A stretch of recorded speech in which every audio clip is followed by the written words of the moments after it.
ok. Et si je créais le guide que moi, j'aurais aimé avoir toutes ces années? Enfin, le Coran commence enfin à parler à ton cœur. Et quand une seule ayah peut te faire réfléchir toute une journée, j'ai voulu aller à l'essentiel et je me suis dit, si une femme n'a que quelques minutes par jour, qu'est-ce qui peut vraiment toucher son cœur? Dans la lampe, j'en dis pas plus, mais Surat An-Nur, elle est magnifique à méditer. Surat An-Najm aussi. Surat Maryam aussi, la solitude, la douleur et la présence d'Allah, pareil, elle est tellement belle à méditer. Et à chaque fois, j'ai fait le lien avec ta vie, avec nos vies, avec nos épreuves, avec nos relations, avec notre cœur aussi. J'ai laissé un espace journaling guidé, tu verras, franchement, c'est trop, trop bien. Les invocations pour moi qui sont hyper puissantes, parce qu'elles ont été exaucées. Un livre que tu vas pouvoir ouvrir le soir, après ou avant ta lecture de Coran, lire une méditation, réfléchir, écrire et laisser en fait ton cœur voyager. Chaque année, à l'approche de Ramadan, je me disais qu'il fallait que je me prépare, comme tout le monde. Mais la vérité, c'est que je savais pas trop comment me préparer. Je savais juste une chose, c'est que je voulais bien faire, je voulais être connectée, je voulais ressentir quelque chose. Mais comme j'avais pas vraiment de méthodologie claire, aucune boussole intérieure, on va dire, je faisais ce que beaucoup de personnes font, c'est que je regardais autour de moi. Donc je m'appuyais sur des programmes qu'on trouvait en ligne, sur les réseaux sociaux, sur telle ou telle personne disait qu'elle faisait pendant Ramadan. Et de ce fait, je faisais beaucoup de copier-coller par-ci, par-là, des to-do list déjà prêtes, des programmes déjà remplis, des objectifs souvent très ambitieux. Et à chaque fois, je me disais, si c'est ça, réussir sans Ramadan, alors je dois faire pareil. Mais très vite, je n'arrivais pas à tenir. Je me sentais frustrée parce que je sentais que c'était difficile pour moi, que je forçais. Pourtant, on a l'impression que pour les autres, ça a l'air plus facile. Donc, il y a vraiment cette frustration-là qui s'est installée. Et ça devenait très difficile pour moi. Je sentais que je forçais, je remplissais pas mon cœur. J'étais pas dans une connexion du cœur. J'étais pas dans quelque chose qui vibrait à l'intérieur non plus. J'étais simplement dans l'exécution. Et en parallèle, j'entendais des personnes dire, moi, j'ai trop aimé ce Ramadan, j'étais trop dedans, j'ai fait plein de choses, j'ai vécu plein de choses. Et à la fin, moi, ce que je ressentais, c'était surtout de la fatigue et une énorme déception. Ce qui rendait les choses encore plus dures, c'est que les programmes que je voyais passer me paraissaient presque parfois irréalistes. Des journées surchargées, des listes interminables, des objectifs qui demandaient parfois une énergie énorme. Sauf que ça ne marche pas comme ça. Je l'ai bien compris des années parce que chacun est différent, chacun a son rythme, chacun a son énergie et surtout chacun a besoin d'une méthodologie qui lui correspond. Parfois, il faut simplement relâcher certaines choses pour pouvoir en comprendre d'autres plus profondément. Et il y a vraiment cet équilibre-là à trouver pendant la Ramadan. Oui, c'est important de vouloir faire, mais si vouloir trop faire te casse ton énergie au point de ne plus être présente dans l'essentiel, dans ton Ramadan, alors c'est que la méthodologie est à revoir. Et à côté de ça, il y avait mon mari. Mon mari, c'est un passionné des travaux de Nouman Ali Khan et de Yasser Qahdi. Et à chaque fois qu'il venait me voir, il était toujours tout enthousiaste. Il me disait, tu te rends compte de ce que je viens d'apprendre, tu sais cette ayah, ce que ça veut vraiment dire, etc. Et je le voyais, il était à fond, mais à fond. Je voyais son amour pour le Coran, je voyais son émotion, j'arrivais à la percevoir. Et parfois même, il lui arrivait d'être bouleversé par ce qu'il découvrait. Et moi, je comprenais pas. Pas parce que je voulais pas, mais parce que je n'y arrivais pas. Je me sentais vraiment frustrée. Je me disais, mais comment lui, il vit pleinement son Ramadan et moi non. Et je pensais qu'il fallait un niveau, que c'était peut-être pas pour moi, que ce genre de connexion, elle était réservée à certaines personnes. Et une année, tout a changé. Une année, tout a changé. Cette année-là, justement, je n'avais rien préparé. Pas de programme, pas de liste, pas de plan, rien du tout. Pas parce que je voulais pas, mais parce que j'avais, on va dire, quelque part plus la force. Et je suis entrée dans le Ramadan un peu vide, un peu fatiguée, en me laissant, on va dire, quelque part porter. Et en observant mon mari, je me suis rendu compte d'une chose, c'est qu'il faisait rien d'extraordinaire. Il lisait son Coran, comme toute l'année, il faisait ses prières, mais surtout, il méditait beaucoup. Et souvent, il me disait, mais cette sourate, elle est incroyable à méditer, celle-là aussi, elle te parle directement au cœur. Et un jour, il m'a dit, si tu veux vraiment essayer, commence par méditer sur cette sourate, tu vas voir. Et cette sourate, c'est An-Najm, les premières ayahs. Nouman Ali Khan avait fait une longue série dessus, traduite en français, sur YouTube. Et je me rappelle que, suite à cette conversation, j'ai fait une dua sincère. J'ai fait une dua vraiment du cœur. J'ai dit, Ya Allah, permets-moi d'être proche de toi pendant ce Ramadan. Je veux pas juste faire, mais je veux vraiment ressentir les choses. Je veux quelque chose vibre en fait dans mon cœur. J'ai vraiment fait une vraie invocation. J'ai vraiment senti qu'elle venait du cœur, quoi. Et quelques jours après, je me souviens très bien, je rentrais d'une marche et j'avais écouté un podcast de Coran de ton cœur sur une méditation sur Youssouf. Elle parlait de la sourate Youssouf. Et là, je me suis rappelée de cette conversation avec mon mari. Et je me suis dit, ok, cette année, je vais pas me disperser, je vais pas faire 1000 choses, je vais juste essayer d'écouter.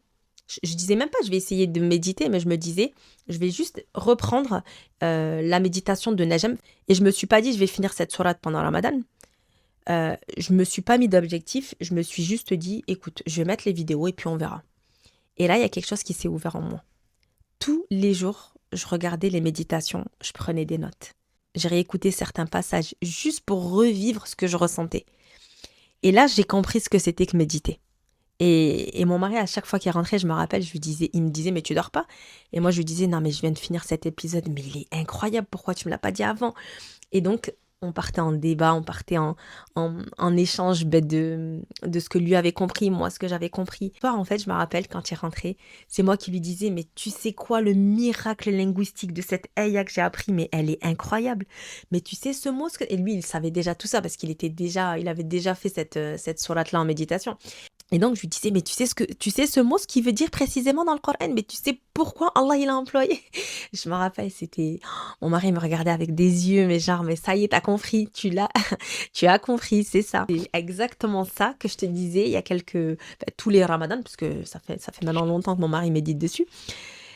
Et donc, il me disait, tu comprends enfin ce que je te disais quand je te disais que j'apprends des dingueries avec Nouman Ali Khan.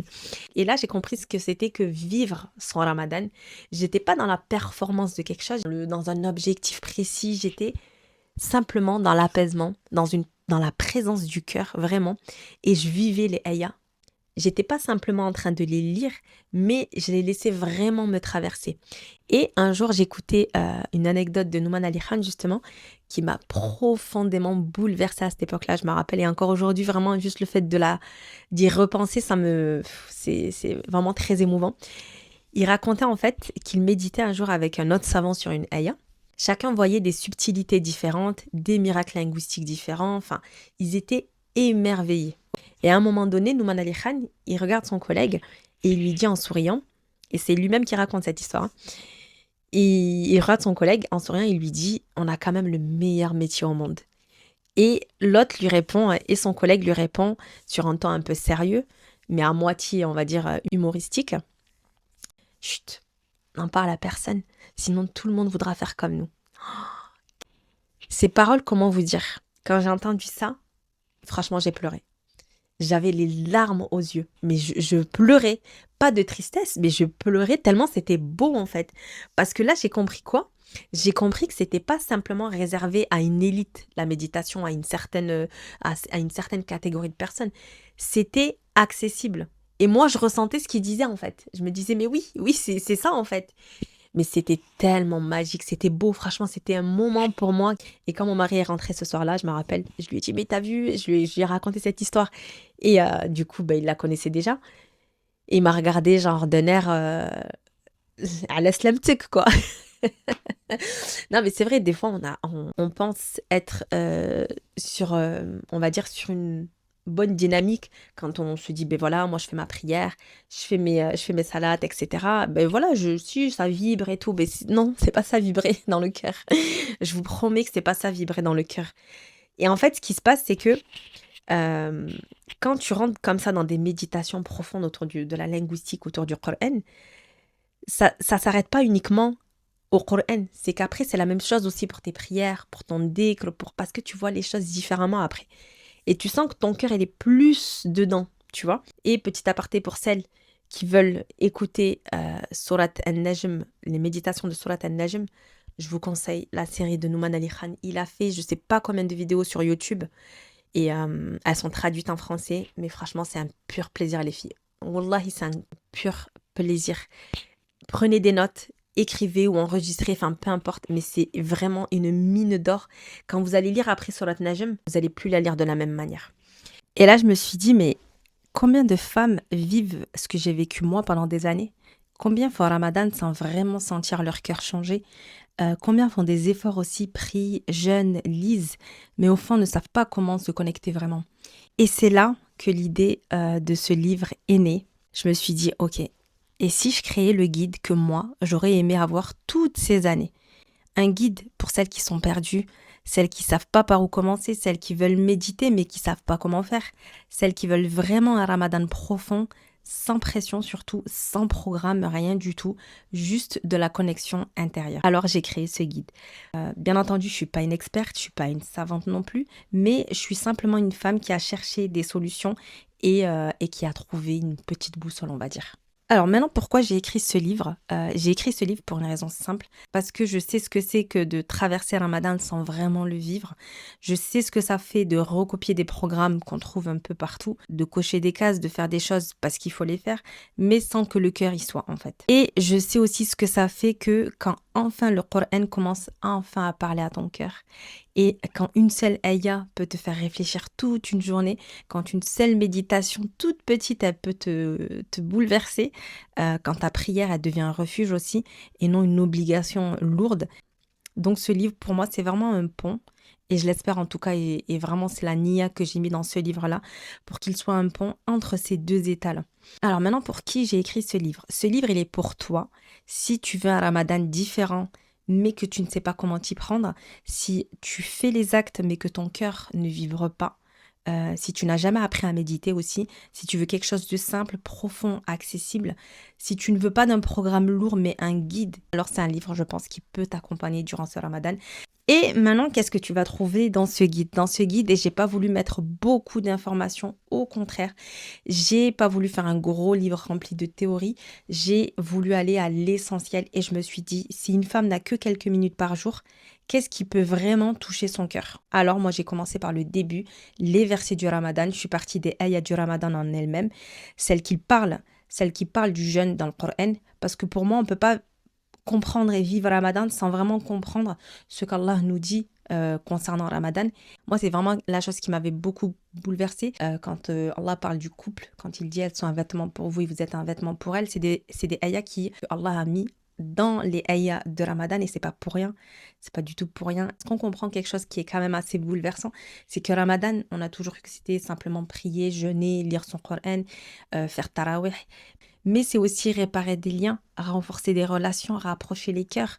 Et vous voyez, c'est vraiment cette dimension-là, moi, que je trouve qui est trop, pour moi, qui est tellement symbolique. Vous devez vous retrouver. C'est un moment qui est là pour vous retrouver parce que ces des nuits, elles sont tellement bénies qu'elles sont là pour justement renforcer aussi les liens de celui ou celle qui partage ta vie.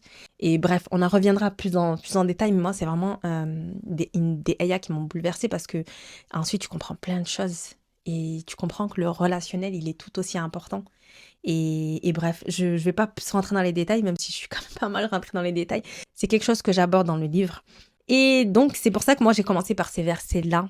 J'en ai fait des petites méditations. Encore une fois, c'est pas approfondi au max, parce que justement, j'ai pas voulu faire un gros livre.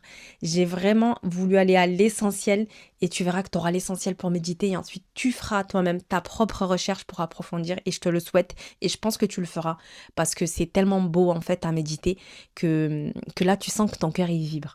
Ensuite, tu vas y trouver des méditations coraniques. Donc, j'ai sélectionné 4 grandes sourates en m'appuyant uniquement, bien sûr, encore une fois, sur les travaux de Nouman Ali Khan. Tu verras que c'est pas mes propres interprétations, encore une fois. Ce sont des méditations basées sur des explications accessibles et gratuitement sur Internet si tu veux vérifier. Et moi, j'ai simplement fait un travail de tri, de synthèse, de mise en lien avec notre vie d'aujourd'hui. Et donc, tu vas trouver des méditations sur Surat An-Nur, la lumière qui entre dans le cœur. Pareil, c'est une méditation, mais qu'est-ce qu'elle est magnifique. La foi comme elle est représentée, la niche dans la foi, la niche dans la lampe. J'en dis pas plus, mais Surat An-Nur, elle est magnifique à méditer. Surat An-Najm aussi, c'est celle de toute façon qui m'avait, moi, énormément... c'est celle qui m'a le plus touchée parce que vraiment ça... Et j'ai fait des liens en fait avec Ramadan, avec à chaque fois bien entendu. Sourate Maryam aussi, la solitude, la douleur et la présence d'Allah, pareil, elle est tellement belle à méditer cette sourate-là.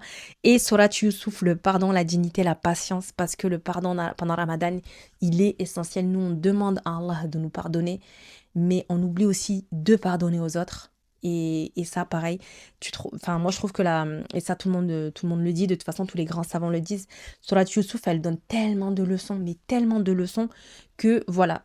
Encore une fois, je suis pas rentrée dans le détail de toute la sourate, mais je t'ai sorti grosso modo ce que tu dois comprendre de cette sourate, avec quelques ayats à l'appui. Et ensuite, j'ai repris les miracles linguistiques, les subtilités linguistiques et les miracles autour de certaines ayats qu'il faut comprendre. Donc voilà. Et à chaque fois, j'ai fait le lien avec ta vie, avec nos vies, avec nos épreuves, avec nos relations, avec notre cœur aussi. Et après chaque méditation, j'ai laissé un espace journaling guidé. Tu verras, franchement, c'est trop, trop bien. Pas juste une page blanche, mais des questions précises. Des questions qui vont t'aider à relier la haïa à ta propre vie à toi, à tes blessures, à tes relations, à ton histoire. C'est vraiment du journaling guidé pour celles qui ne savent pas faire du journaling. Ben là, voilà, j'ai des questions déjà toutes posées, mais en rapport avec la haïa et avec ta vie d'aujourd'hui. Comment tu peux la transposer à ta vie. Parce que voilà, encore une fois, le Coran n'est pas un livre lointain, c'est un miroir. Et encore une fois, il est intemporel, il nous parle à toutes. Ensuite, tu trouveras des invocations des prophètes, donc les invocations pour moi qui sont hyper puissantes. Donc, on va retrouver l'invocation de Moussa, alayhi salam, l'invocation de Younous, alayhi salam, l'invocation de Ayoub aussi, alayhi salam, des invocations qui ont été exaucées, des invocations prononcées dans les moments les plus difficiles. Et parce que voilà, on nous dit souvent que quand tu veux faire une dua, commence déjà par apprendre les duas que les prophètes ont fait parce qu'elles ont été exaucées. Donc parfois, il suffit simplement d'apprendre par cœur et bien sûr après d'y mettre son cœur, les ayats déjà prononcés, voilà, puisque c'est des invocations qui ont été exaucées par Allah et qui sont ultra puissantes en fait. Donc il faut déjà commencer par là. Donc moi c'est ce que j'ai fait, j'ai repris vraiment les ayats enfin les invocations que je trouvais assez pertinentes. Et pour chacune en fait, je t'explique la subtilité linguistique, le sens profond et le lien avec ta vie d'aujourd'hui. Et ça, tu verras, c'est magnifique. Franchement, j'ai trop aimé faire cet exercice-là parce que du coup, ben, ça m'a fait méditer. J'ai adoré, adoré cet exercice. Euh, voilà. Donc, encore une fois, c'est pas juste des mots, mais c'est vraiment des paroles vivantes qui vont toucher ton cœur. Et ensuite, tu auras encore plein d'autres choses, des bonus. Je t'explique aussi comment créer et qu'est-ce que tu peux mettre dans ton carnet d'invocation et tant d'autres. Ensuite, on va parler de l'explication dans Ramadan. Il y a d'autres ayats. Bon, je ne rentrerai pas plus dans les détails là tout de suite, mais je te laisserai regarder. Je vous montrerai un petit peu le sommaire pour celles qui seraient éventuellement intéressées. Et surtout, je tiens à préciser quelque chose d'important, c'est que ce livre ne remplace pas le Coran. Surtout, je voulais pas faire un livre gros, un livre épais qui prendrait plus de place que le Coran dans ta vie. Je voulais vraiment un guide court, essentiel, clair. Un livre que tu vas pouvoir ouvrir le soir, après ou avant ta lecture de Coran, lire une méditation, réfléchir, écrire et laisser en fait ton cœur voyager. Euh, Puis bah, après retourner à ton Coran avec un regard nouveau, tu vois. C'est ça que j'ai voulu faire. Si pour ce Ramadan, tu veux moins de pression et plus de profondeur, si tu veux moins de listes et plus de sens, alors ce guide, il a été créé pour toi, pas pour que tu fasses plus, encore une fois, j'insiste, pas du tout, mais pour que justement tu ressentes plus les choses et surtout pour que à la fin de Ramadan, tu sens que vraiment ça a changé quelque chose. Et si tu sens qu'à la fin de ton Ramadan, tu sens que ton cœur s'est ouvert à la méditation et a eu une connexion, alors ce guide aura accompli sa mission.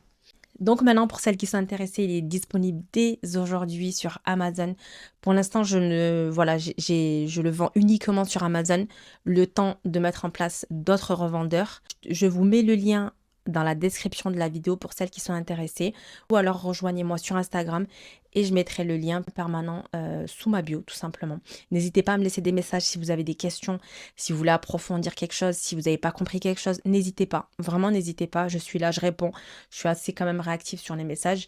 Et voilà, le but, c'est que vous l'ayez surtout avant Ramadan ou début Ramadan. C'est pas un souci de toute façon, puisque c'est un livre qui, voilà, c'est pas un planner, vous n'avez pas de checklist, vous avez pas du tout, vous pouvez le commencer quand vous voulez.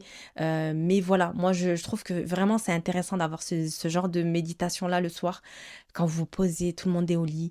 Et là, vous vous posez et vous commencez à lire. Enfin, je trouve ça agréable, voilà. Donc n'hésitez pas, si vous avez des questions, n'hésitez pas, j'y répondrai avec grand plaisir. En tout cas, je suis vraiment fière, mais vraiment fière d'avoir pu terminer ce livre à temps parce que ça a été beaucoup de travail. Euh, Évidemment, voilà, je ne vous ai pas mis n'importe quoi, donc j'ai fait quand même des recherches sur ce que je vous ai proposé. À côté de ça, mon mari, heureusement qu'il est là parce que c'est lui qui a fait ce travail-là de relecture pour que ça soit cohérent, pour que ce livre soit cohérent, juste et voilà. Parce que des fois, moi, je suis pas une experte, encore une fois. Il a plus d'expérience dans le domaine, donc du coup, c'est pour ça que le fait d'avoir son œil, son regard et son retour, ben, c'était important pour moi, parce qu'il a pu réajuster, rééquilibrer certaines choses.